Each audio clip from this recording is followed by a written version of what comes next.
Entonces, eh, lo que les comentaba, hoy vamos a tocar un tema, pues son, a mi parecer, y seguramente el de ustedes también, son muy buenas noticias. Entonces, para eso vamos a ir a Levítico 23 para hablar del tema de hoy. En Levítico 23, como ya lo hemos estudiado varias veces, encontramos pues el listado o el resumen de alguna manera, por así ponerlo, de las festividades que Dios manda guardar. Ahí entonces vamos a encontrar varias cosas de las que se hacían y sobre todo desde una perspectiva del lado de los levitas. Acabamos de pasar ya un momento de ayuno. Hace unos días hicimos el ayuno que corresponde al día de la expiación o el día del perdón, como lo escriben las diferentes versiones. Ese día fue muy importante porque era un juicio y ese día determinan muchas de las cosas que van a empezar a ocurrir. Y luego, justo después, eso es el día 10 del mes de Tishri, y ahora el día de mañana empieza otra festividad, la última de todo este calendario hebreo, o por lo menos de las que están descritas en la Torá, en los 5 primeros libros. La fiesta que inicia mañana es la que está escrita como tabernáculos, si no recuerdo otro nombre que esté pues titulada como de otra manera en la Biblia. Esta festividad se conmemora por 7 días. Empieza desde el día 15 del mes de Tishri, que sería el día de mañana, y de ahí parten 7 días. Y luego hay un octavo día que después veremos, pero son 7 días. Y lo que dice básicamente sobre esa festividad lo vamos a encontrar en Levítico 23:34. Vamos a leer 23:34, que dice: Habla a los hijos de Israel y diles: a los 15 días de este mes séptimo será la fiesta solemne de los tabernáculos a Jehová por 7 días. El primer día habrá santa convocación, ningún trabajo de siervo haréis. 7 días ofrecerás ofrenda encendida a Jehová. El octavo día tendréis santa convocación y ofreceréis ofrenda encendida a Jehová. Es fiesta, ningún trabajo de siervo haréis. Vamos a saltarnos el pedacito del 37 y 38 que básicamente dicen son como las fiestas solemnes, pues las ofrendas que hay. Y vamos a leer el 39. Pero a los 15 días del mes séptimo, cuando hayas recogido el fruto de la tierra, haréis fiesta a Jehová por 7 días. El primer día será de reposo y el octavo día será también de reposo. Y tomaréis el primer día ramas con fruto de árbol hermoso, ramas de palmeras, ramas de árboles frondosos y sauces de los arroyos, y os regocijaréis delante de Jehová vuestro Dios por 7 días. Y haréis fiesta a Jehová por 7 días cada año. Será estatuto perpetuo por vuestras generaciones, en el mes séptimo la haréis. En tabernáculos habitaréis 7 días. Todo natural de Israel habitará en tabernáculos, para que sepan vuestros descendientes que en tabernáculos hice yo habitar a los hijos de Israel cuando los saqué de la tierra de Egipto. Yo Jehová vuestro Dios. Lo que encontramos ahí es una descripción y nos repiten demasiadas veces 7 días, 7 días, 7 días y el octavo. Y dice que el primero de esos 7 días y el octavo, o sea, son santas convocaciones, días en los que no se trabaja. Es un equivalente a un día de Shabbat. Sí, es exactamente igual.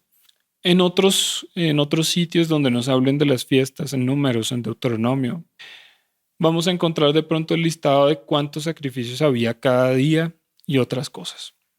Pero algo que se debe saber es que esta fiesta tiene varios elementos físicos que lo involucran, que están ahí escritos, como cuando les dice: tomaréis el primer día, en el versículo 40, fruto de árbol hermoso, fruto, ¿sí? Ramas de palmeras, ramas de árboles frondosos y sauces del río, y os regocijaréis ante Adonai vuestro Dios 7 días.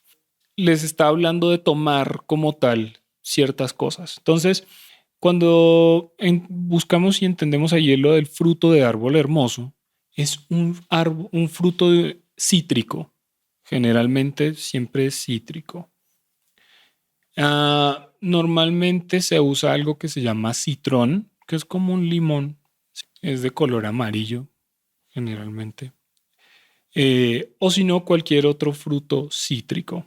Ramas de palmeras, ramas de árboles frondosos, ya les digo cuáles son las que más se usan, y sauces del río. Y dice que se regocijarán ante Adonai vuestro Dios 7 días.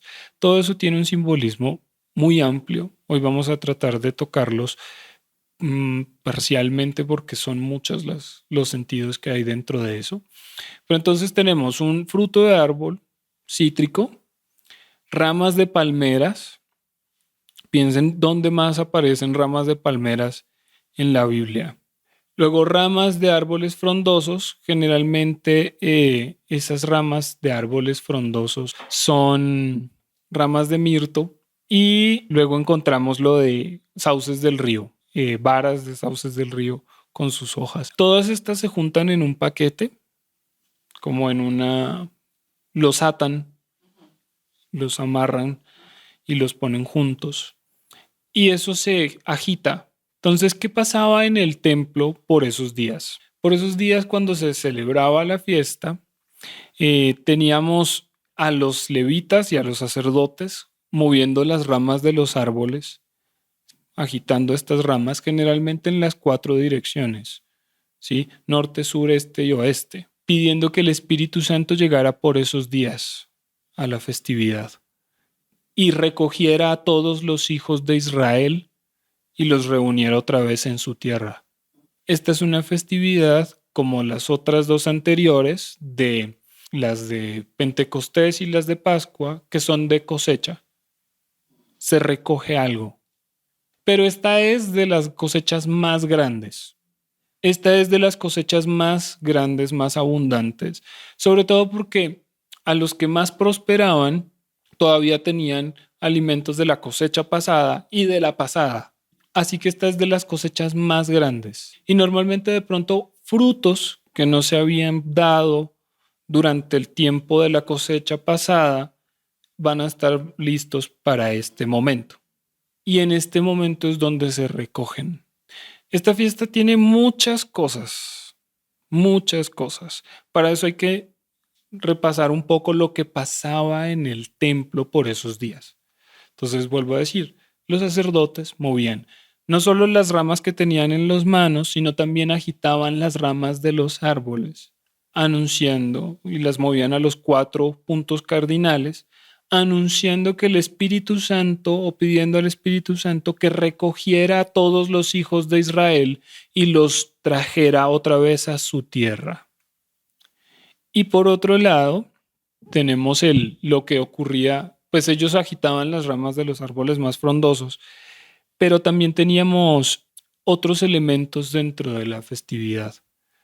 En ese momento había unos sacrificios todos los días, sobre todo en horas de la mañana, se vaciaba el sacrificio animal, se ponía en el altar junto con el vino y eso se quemaba. Eso es lo que se llaman libaciones, es derramar el vino o derramar un líquido. Y durante las mañanas, incluyendo también las noches, todos los días se derramaba agua en el altar. Todos los días. Hay muchos elementos dentro de esta festividad. Pero entonces vamos a darnos cuenta, hay un paralelo con esto, porque casualmente, pues no casual, sino digamos lo que proféticamente, también Jesús estuvo diciendo unas cosas por esos días de fiesta y lo vemos en el Nuevo Testamento. Vamos a encontrar muchas conexiones y por eso quiero que vayan pensando dónde más hay ramas de cosas, dónde más se agitan ramas, dónde más pasan ciertas cosas. Pero entonces, vuelvo a repetir, había un sacrificio animal junto con vino y había también agua. El vino casi siempre va a representar sangre. Es más, Moisés al final de Deuteronomio habla de la sangre de las uvas. Es una forma de representar sangre. Entonces vamos a encontrar ese paralelo entre sangre y el vino. ¿Qué pasó con, si recuerdan el momento de la cruz, hay algo que pasa con sangre y agua? Del costado del Señor salió Sangre y sangre y agua. agua. Y también cuando él dijo en la cena, este vino representa mi sangre, mi cuerpo. Ujú. Ah, Exacto. Qué buena memoria. Así es. Esos son los paralelos. ¿Qué hay? ¿Qué más se presenta con sangre y agua? Un parto tiene sangre y agua. Hay un nacimiento. En ese momento en la cruz también hubo el nacimiento de su iglesia, así como sucede con el momento de Adán y Eva, que fue sacada de su costado. De su costado también hubo sangre y agua y fue el nacimiento de la iglesia. El nacimiento de su novia, de su amada, por así ponerlo. Entonces, sangre y agua, sangre y agua. Y pasaba otra cosa, el agua que se derramaba, por eso son importantes los nombres al hebreo, el agua que se derramaba para las libaciones en el altar durante los días de la fiesta venía del estanque de Siloé. Siloé significa enviado. El agua la sacaban del estanque del enviado y la derramaban en el altar. ¿Estamos entendiendo qué pasa ahí? El agua venía del enviado y se derramaba en el altar. Y había un sacrificio y sangre en el momento de ofrecer las ofrendas allí. O sea, ya estamos haciendo una conexión grande con todo esto, ¿no? De ahí viene. Vamos abriendo Juan 7:37 y tengámoslo ahí.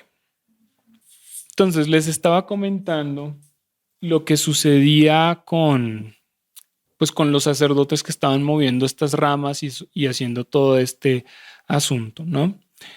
Moviéndolo hacia los 4 puntos cardinales. Y también había otros sacerdotes que movían ramas de sauce mientras venían por el camino, anunciando que el Espíritu Santo o que la salvación de Dios vendría en el gran día de la fiesta. Gran día de la fiesta podría ser el 8.º día, por ejemplo, ¿sí? Al cierre. Yo les voy a leer, ustedes dejen ahí abierto Juan 7:37 y yo les voy a leer Isaías 12, que esto era lo que se cantaba durante los días de la fiesta, que dice, en aquel día dirás, cantaré a ti, oh Jehová, pues aunque te enojaste contra mí, tu indignación se apartó y me has consolado. He aquí Dios es salvación mía, me aseguraré y no temeré, porque mi fortaleza y mi canción es Jehová, quien ha sido salvación para mí. Sacaréis con gozo aguas de las fuentes de la salvación, y diréis en aquel día, cantad a Jehová, aclamad su nombre, haced célebres en los pueblos sus obras, recordad que su nombre es engrandecido. Cantad salmos a Jehová porque ha hecho cosas magníficas, se ha sabido esto por toda la tierra. Regocíjate y canta, oh moradora de Sión, porque grande es en medio de ti el Santo de Israel. Es increíble, o sea, de manera curiosa. Yo creo que algunas personas ya han notado que dicen pues que la gente está adoptando por el nombre en hebreo de Jesús, que vendría siendo Yeshua. Eso en hebreo significa salvación. Eso tiene que ver con Mateo cuando le ponen el nombre a Jesús o le dicen cómo se va a llamar. Después vamos a ahondar en el tema. Pero vamos a ver que si cambiamos la palabra un momento de Isaías 12, la palabra salvación, ¿sí? Cuando dice en el 12 aquí, Dios es salvación mía, es curioso ver cómo prácticamente estaban diciendo el nombre del Mesías y no se percataban. Por ejemplo, diría, he aquí Dios es Yeshua, me aseguraré y no temeré, porque mi fortaleza en mi canción es Jehová, quien ha sido Yeshua para mí. sacaréis con gozo aguas de las fuentes de Yeshua, si cambiamos la palabra salvación por Yeshua. Entonces después adentraremos en eso de esos nombres, pero ahí para que vayan como recogiendo cosas y las vayan teniendo en mente. Esto lo cantaban durante los días de las festividades los sacerdotes y el sumo sacerdote y toda la gente que se reunía a la fiesta. Y vamos a ver cómo en Juan 7:37, vamos a ver las palabras que dice. Ya vimos que en el final de Isaías 12 dice: cantad salmos a Jehová porque ha hecho cosas magníficas, se ha sabido esto por toda la tierra, regocíjate y canta, ¿no? Vimos todo ese pedazo de Isaías 12 y vimos que esto lo cantaban y anunciaban que Dios vendría, que el Espíritu Santo vendría en el último día de la fiesta o en el gran día de la fiesta.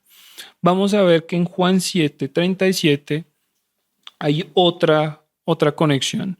Dice: en el último y gran día de la fiesta, Jesús se puso en pie y alzó la voz, diciendo: si alguno tiene sed, venga a mí y beba. El que cree en mí, como dice la Escritura, de su interior correrán ríos de agua viva. Esto dijo del Espíritu que habían de recibir los que creyesen en él, pues aún no había venido el Espíritu Santo porque Jesús no había sido aún glorificado. Esto lo dijo en el último día de esa festividad. Lo que ocurría era los sacerdotes cantando esto, mientras otros anunciaban que el Espíritu Santo vendría en el último gran día de la fiesta. ¿Sí? Y que también vendría a recoger a todos sus hijos dispersos y los traería a su hogar, a su casa, a su tierra. Entonces ya estamos viendo más conexiones y que las libaciones de agua que se hacían también tenían que ver con Jesús, como ya vimos con el momento en la cruz, y como también vimos que el agua era sacada del estanque del enviado, que es lo que significa Siloé. Y esto es lo que él dice en el último gran día de la fiesta: que el que tenga sed, venga a mí y beba. Entonces ya vamos viendo todas estas conexiones, ¿no? Dentro de todas las festividades, a esta la nombraban los eruditos judíos como el tiempo de nuestro regocijo. Era un momento de las fiestas más alegres, porque era un momento como de redención, era un momento como de entrega, era un momento en el que había mucha alegría. En muchos escritos rabínicos muy viejos, decía que nadie conoce la alegría si nunca estuvo en la celebración de estas festividades. Los sacerdotes corrían con antorchas encendidas celebrando y había cantos con cualquier cantidad de instrumentos y la gente siempre estaba eufórica, alegre alrededor del templo y se hacían todas estas libaciones de agua y de vino y siempre había mucha alegría y había mucha abundancia por la cantidad de la cosecha que había en ese momento. Era la última cosecha del año, además. Entonces, había un montón de cosas. Abundancia, increíblemente había muchas más cosechas, porque también terminaban de madurar frutos que no habían estado para la cosecha anterior, y además se añadían los de esta nueva siembra, que ya estaban listos. Entonces, ya vamos viendo todo el asunto. Y que de alguna manera los sacerdotes y los levitas y también el sumo sacerdote actuaban de manera profética en ese momento, diciendo cosas como que el Espíritu Santo traería a todos sus hijos de vuelta a su tierra, que es lo que vamos a ver ahora. Entonces, estamos conectando todas estas situaciones y todas estas cosas que ocurrían en el templo, porque todo era básicamente un acto profético de lo que ahora vamos a ver, ¿sí? Y como les digo, se escribía siempre que este era el momento de nuestro regocijo, así la llamaban los rabinos le ponían ese nombre. Así nombran esta festividad en el Talmud, por ejemplo, como el tiempo de nuestro regocijo, porque era el momento más alegre. Y vuelvo a traer esas palabras, que nadie que no haya estado en esa fiesta conocía realmente la alegría o la felicidad, porque eran momentos muy, muy alegres, de mucha euforia, de mucha alegría y de mucha abundancia. Vamos a ver algo que, algo que ocurre con esta festividad, porque es de la única, seguramente las otras se seguirán celebrando aún después de que venga el Mesías, pero estas sí la señalan puntualmente como que va a ser así. Vamos a ir al libro de Zacarías un momento, ya les digo qué capítulo, me parece que es el 14, 14:16, dice: y todos los que sobrevivieren de las naciones que vinieron contra Jerusalén subirán de año en año para adorar al Rey y Jehová de los ejércitos, al Rey, a Jehová de los ejércitos, y a celebrar la fiesta de los tabernáculos. Y acontecerá que los de las familias de la tierra que no subieran a Jerusalén para adorar al Rey, Jehová de los ejércitos no vendrá sobre ellos, pues no vendrá lluvia sobre ellos, corrijo. Y si la familia de Egipto no subiere y no viniere, sobre ellos no habrá lluvia.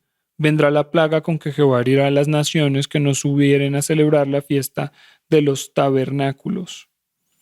Esta será la pena del pecado de Egipto y del pecado de todas las naciones que no subieren para celebrar la fiesta de los tabernáculos. ¿Sí?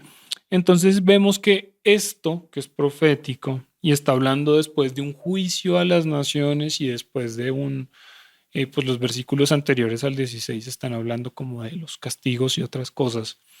Vemos que después se celebra la fiesta de los tabernáculos como si cada nación fuera una familia, como si cada país representara pues como toda una familia. Llaman a Egipto la familia de Egipto, por ejemplo, y a las otras naciones. Y que la nación que no subiera a celebrar a Jerusalén la fiesta de los tabernáculos no vendrá lluvia sobre ellos.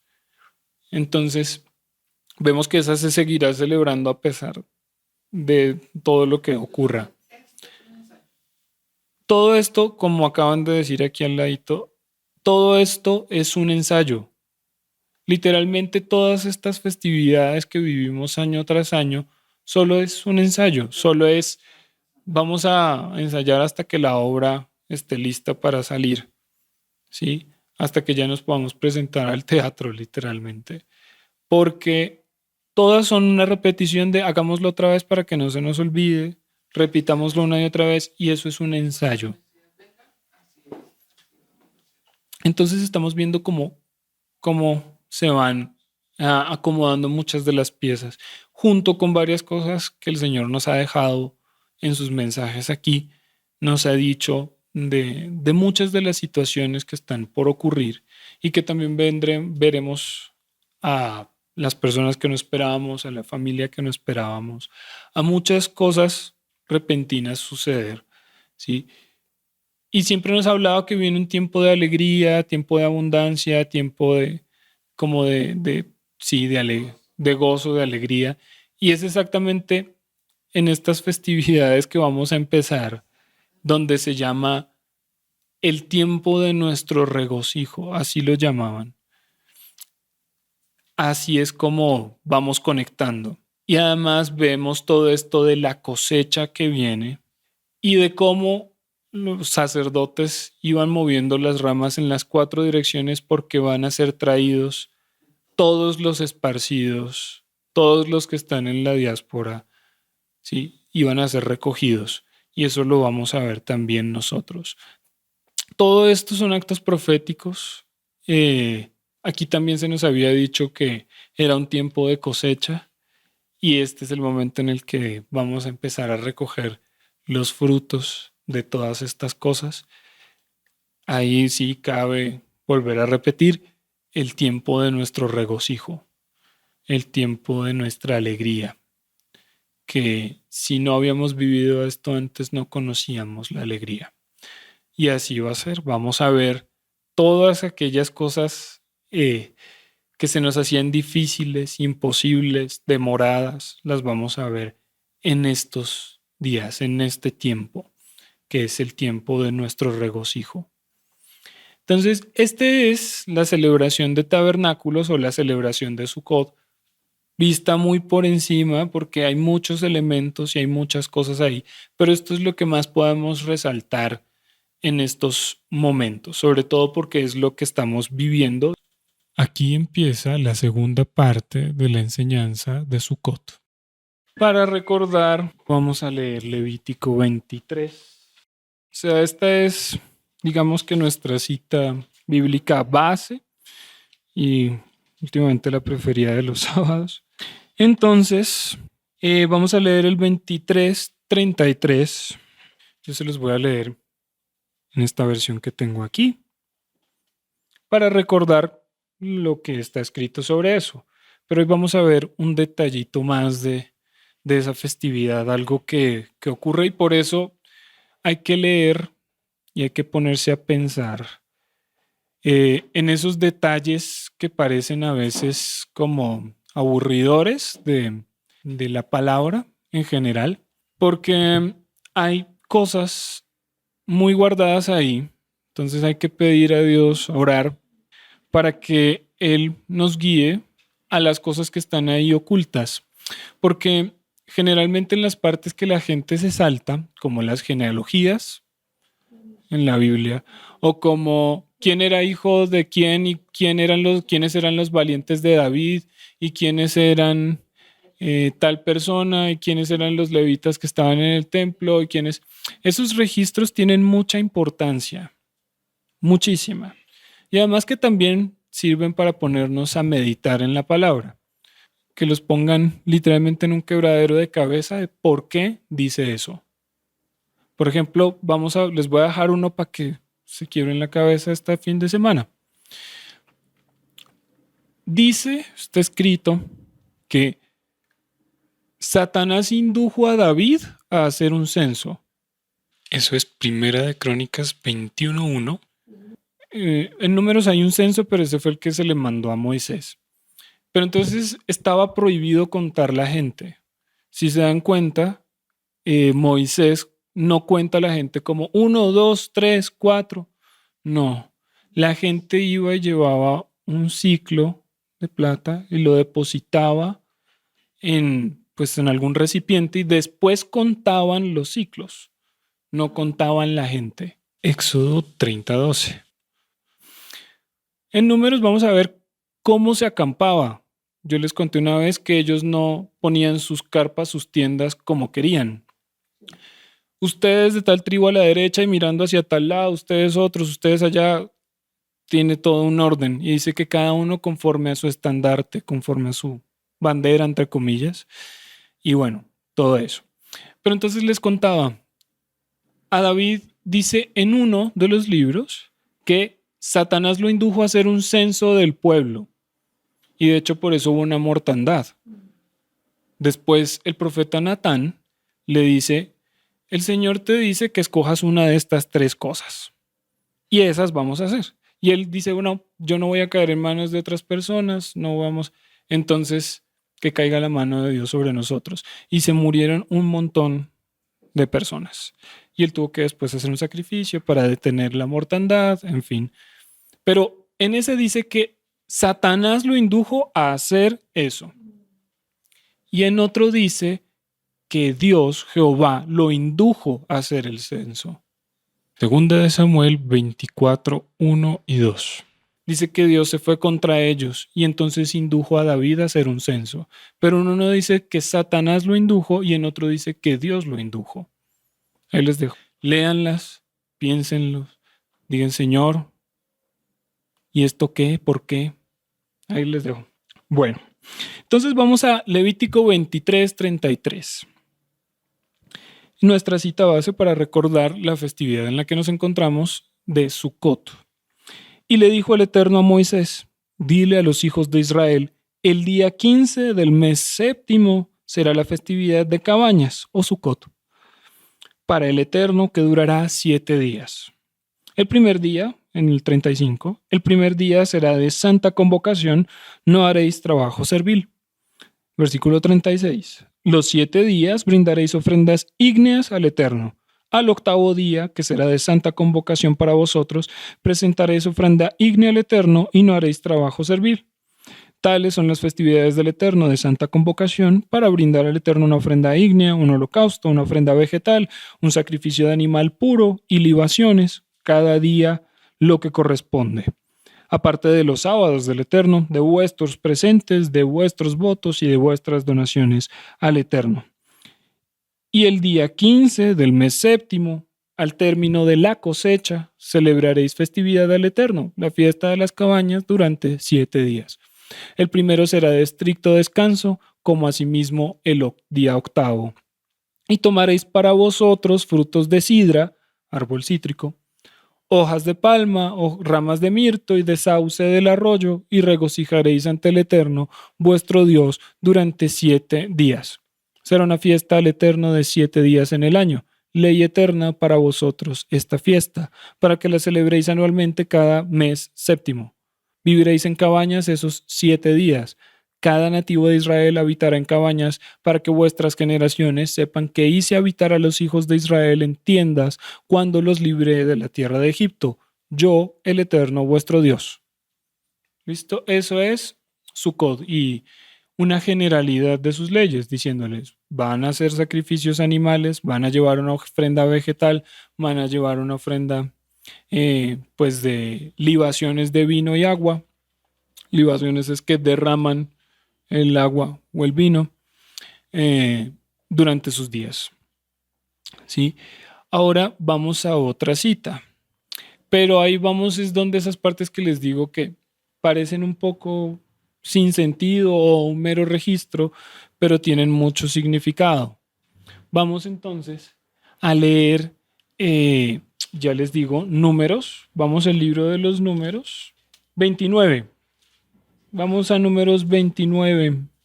Esta parte de números lo que nos habla es de qué y en qué cantidad se ofrendaba cada día o qué cantidad se ofrendaba en cada festividad.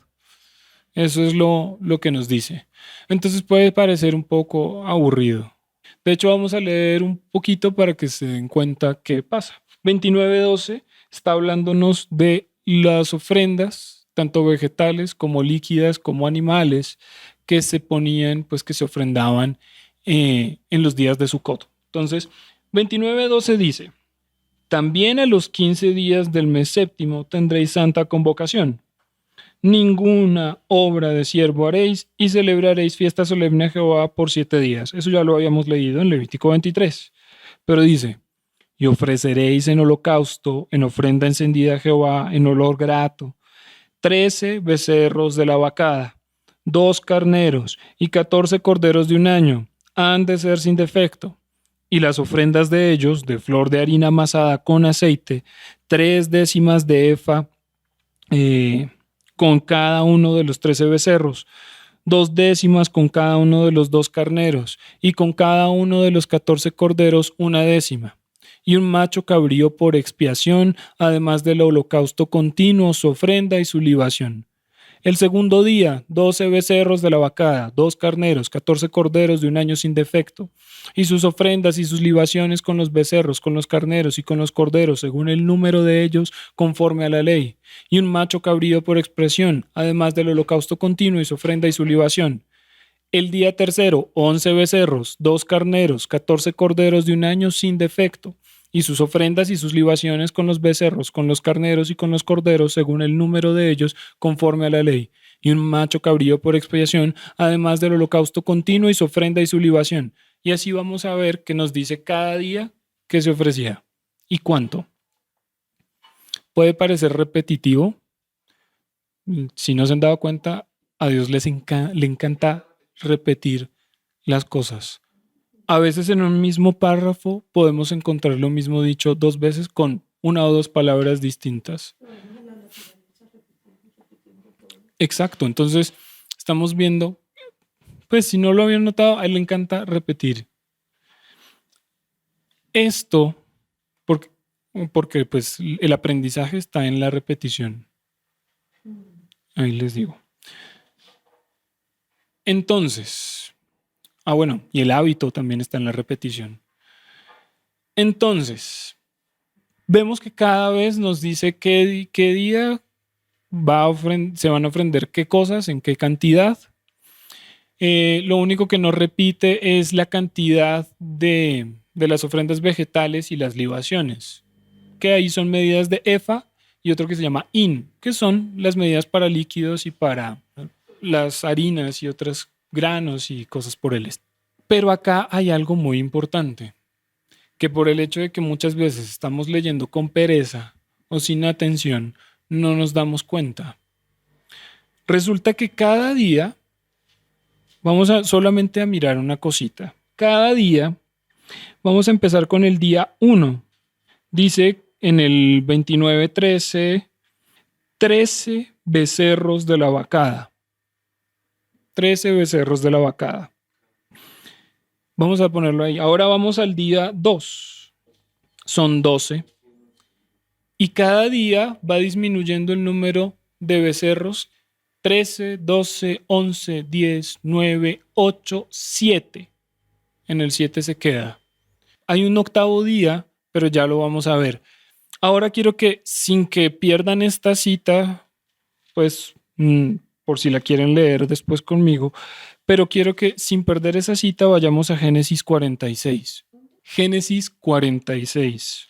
En ese capítulo nos hablan de, pues cuando Jacob y la familia llegan a Egipto, nos hablan de lo que le pidió José decir al faraón para que lo aceptaran. Que llegan a la tierra de Gosén, que es a las afueras de Egipto. Y nos nombran todo eso, pero hay una parte que es la que más nos interesa. Vamos a ver, ya les digo, vamos a leer desde el 46:26.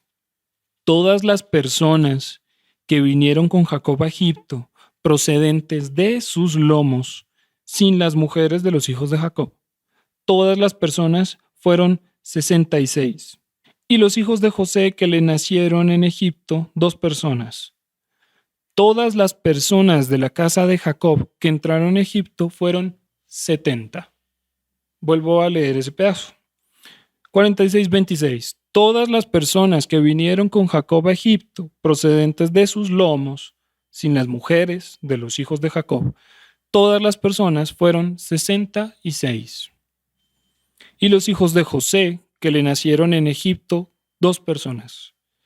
Todas las personas de la casa de Jacob que entraron en Egipto fueron 70. Por ahora el número que nos importa es 70. 70 las personas que entraron. 70 naciones. Pero entonces vamos a ver una cosa muy particular. Quedémonos con este número 70 que vimos aquí. Si sumamos, y pues lo podemos hacer ahora, pero para ahorrarnos tiempo, lo pueden hacer ustedes en sus casas. Si sumamos cada día de lo que estábamos leyendo en Números 29, que cada día había una cantidad de sacrificios de becerros. Si sumamos desde el primer día, que eran 13, 12, 11, 10, 9, 8, hasta el séptimo día, que eran 7, la suma de esos números de becerros nos da 70. Cerraditos. Aquí no hay nada al azar, todo está muy particularmente programado.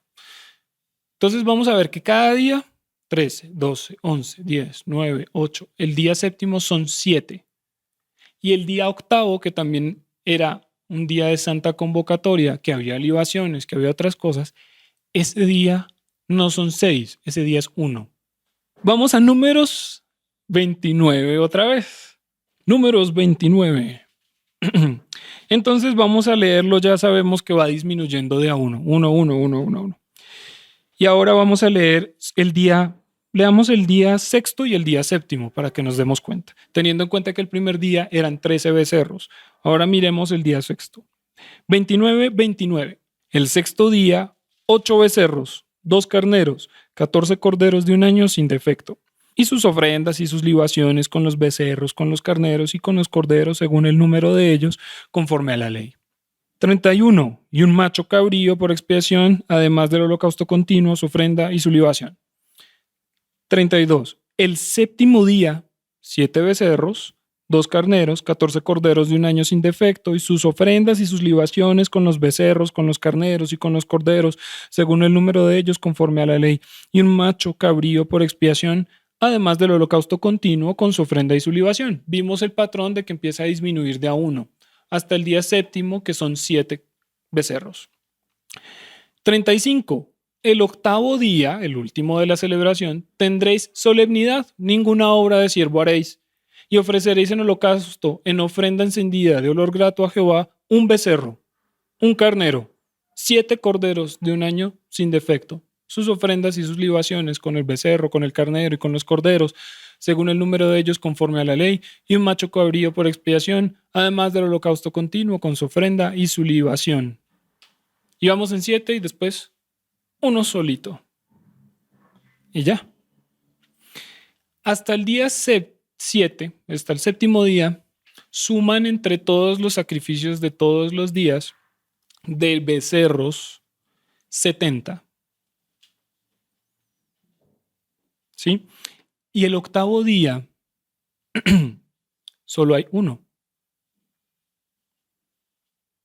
Por eso les digo, leamos estas partes que nos parecen un poquito como hartas de leer porque son una repetición y otra. Leámoslas con detalle porque hay variaciones pequeñas que importan muchísimo. Entonces, mucho de lo que podemos interpretar de esto, ¿sí? Y para eso vamos a hacer otro enlace con otro pedazo, y es que sin perder esta cita de números, por si la quieren retomar, vamos a ir a Zacarías 14. Y en el 14 vamos a ver todo este capítulo desde el 1 nos está hablando prácticamente de el fin de los tiempos y de las cosas que se hacen después de eso. Y las cosas que se hacen después de eso. Pero hay algo importante aquí, y es que es de las pocas, si no la única festividad, donde hay una evidencia en los profetas de que se mantiene esa celebración después de. O sea, se supone que Dios ya ha hecho un juicio sobre la tierra y aún así todas las naciones celebran la festividad de Sukkot, la festividad de cabañas. Es la que tiene evidencia profética de que así será. Eso nos habla todo el capítulo 14. La primera parte es un juicio y la segunda es una parte como de redención y otras cosas, pero vamos a leerlo desde el 16, 14:16. Zacarías 14:16 dice: y todos los que sobrevivieren de las naciones que vinieron contra Jerusalén, es decir, están hablando de las naciones que se fueron en guerra contra el pueblo de Israel, contra Jerusalén, subirán de año en año para adorar al Rey, a Jehová de los ejércitos, y a celebrar la fiesta de los tabernáculos. Y acontecerá que los de las familias de la tierra que no subieren a Jerusalén para adorar al Rey, Jehová de los ejércitos no vendrá sobre ellos lluvia. Y si la familia de Egipto no subiere y no viniere, sobre ellos no habrá lluvia. Vendrá la plaga con que Jehová herirá a las naciones que no subieren a celebrar la fiesta de los tabernáculos. La fiesta de cabañas o la fiesta de Sukkot, pues. Esta será la pena del pecado de Egipto y del pecado de todas las naciones que no subieren para celebrar la fiesta de los tabernáculos. Entonces estamos viendo algo, y es que tenemos evidencia de que esta festividad se sigue celebrando. Y no solamente de que se sigue celebrando después del juicio que Dios hace sobre todas las naciones, porque dice que en el 16 dice que los que sobrevivieran después de esa guerra, las de las naciones, los que sobrevivieran después de esa guerra, irían a celebrar de año en año la fiesta de tabernáculos hasta Jerusalén. ¿Sí? Fíjense que hay otra particularidad. Dice las naciones pero especifica un castigo muy particular solo para Egipto. Hay que meditar el por qué. Pero entonces vemos esta evidencia de naciones celebrando tabernáculos. Ahora, si nos devolvemos a Números 29, tenemos 70 en los 7 primeros días. Y el último día, ¿sí? Hay uno solo. ¿Sí? Ahora, si nos devolvemos también a Génesis 46, donde nos estaban hablando de cuántos entraron a Egipto, fueron 70. Esto representa a las naciones, 70 naciones, ¿sí? Como 70 ramificaciones, que representa a todas las naciones de la tierra. Estas ofrendas, estos sacrificios eran también por eso, ¿sí? Está escrito, pero ya no en la Biblia, sino en los registros históricos, que la fiesta a la que más iban a celebrar, entre comillas, todas las naciones, era la de tabernáculos. Generalmente todo el mundo iba al templo en Jerusalén en las épocas festivas, porque había mucha algarabía, mucho esplendor, muchos cantos, muchas cosas. Por eso les dijeron a los levitas en el exilio en Babilonia, ¿por qué no nos cantan una de las canciones que había en el templo? Porque la gente sabía de esas canciones, la gente sabía del espectáculo que había ahí, sobre todo desde el primer templo, que el primer templo era un espectáculo porque estaba la presencia divina ahí y todas las naciones podían ver eso. Entonces el ver la nube, el ver todo el alboroto del esplendor y todo lo que sucedía allá, pues claro que era un lugar muy famoso. Entonces, en los muchos registros está escrito que muchas naciones iban de año en año, sobre todo a la festividad de los tabernáculos, porque era uno de alegría enorme.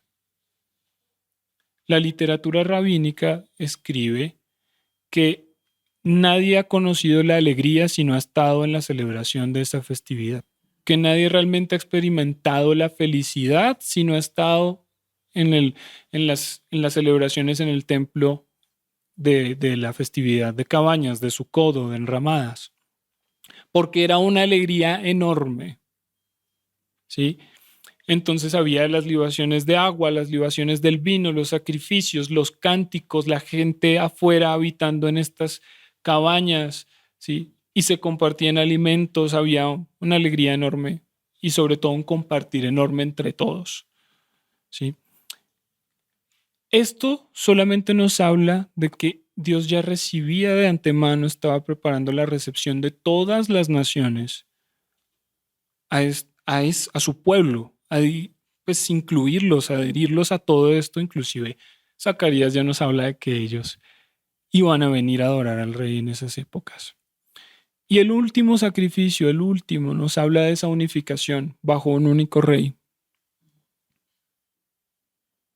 Nos habla del único que va a reinar sobre todas las naciones.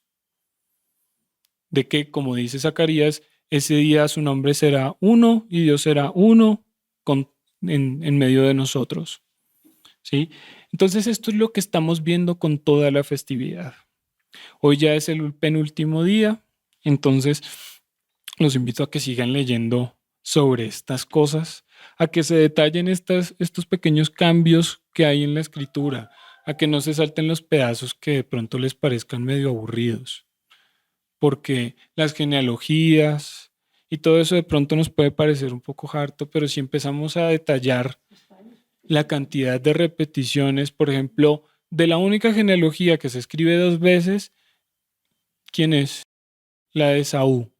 En el Antiguo Testamento solo a él se le detalla la genealogía 2 veces. ¿Sí? Por ejemplo, si detallamos las 2 genealogías de Jesús, una escrita en Lucas y otra en Mateo, una nos está dando la línea sanguínea de la mamá y otra del papá. No son la misma genealogía. Lo que pasa es que en ambos casos hay alguien justo anterior que se llamaba José, y además el papá de José se llamaba José. Pero entonces Detállense eso. Uno escribe la línea de la mamá, otro la del papá. Mateo hace algo muy interesante con algo que se llama, que ya les he explicado alguna vez, que se llama gematria o gematría. Y es que las letras también son números. Y ustedes ven que al final describe, y entonces de tanto a tanto hay 14, de tanto a tanto hay 14, y de tanto a tanto hay 14. Y uno, bueno, sí, eso le está dando una prueba a los judíos de que él venía de la descendencia de David. ¿Por qué? Porque las letras del nombre de David suman 14. Entonces él hace este cálculo gemátrico con las letras y con la cantidad de genealogías y dice de aquí hay 14, de aquí hay 14 y de aquí hay 14. Esto es una prueba que él es descendiente de la línea de David. ¿Por qué? Porque el nombre de David suma 14. ¿Ya? Entonces hay que detallarnos esas cosas.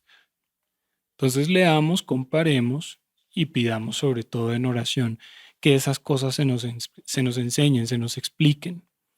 Pero bueno, con esto añadimos más información a la festividad de Sukkot, que es una festividad representando ya el reinado de Dios en la tierra, como lo escribían también por una frase que dice Moisés y por la misma frase que está escrita ahí donde leímos, que es un tiempo de regocijo. Así lo llamaban, el tiempo de nuestro regocijo. Acordémonos que también representa la cobertura de Dios sobre nosotros, así como Dios fue la cobertura de ellos en el desierto, haciéndolos habitar en estas enramadas. Así que esta época, estos días que hemos pasado y este día, más el otro que el día de mañana, podemos aprovechar esa cobertura especial, ese recuerdo que Dios está haciendo de su cobertura sobre su pueblo para tener una oración un poco más, digo yo, como entregada, dinámica, acercada a las cosas, ¿no? Y sabiendo en qué tiempo estamos. Entonces, los dejo con eso.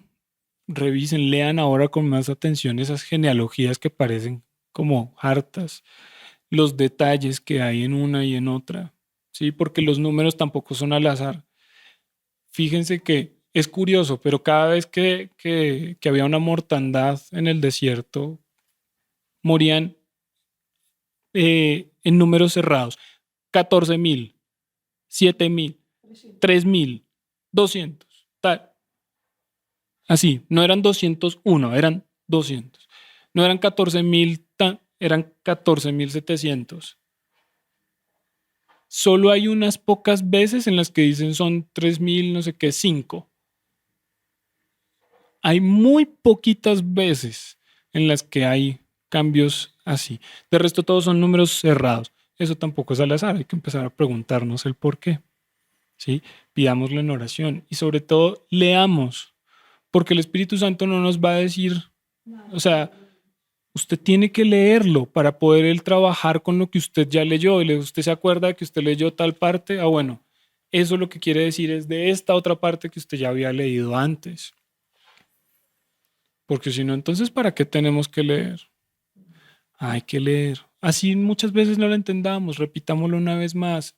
Leamos toda la palabra en conjunto, porque todo esto está todo ligado, todo entrelazado.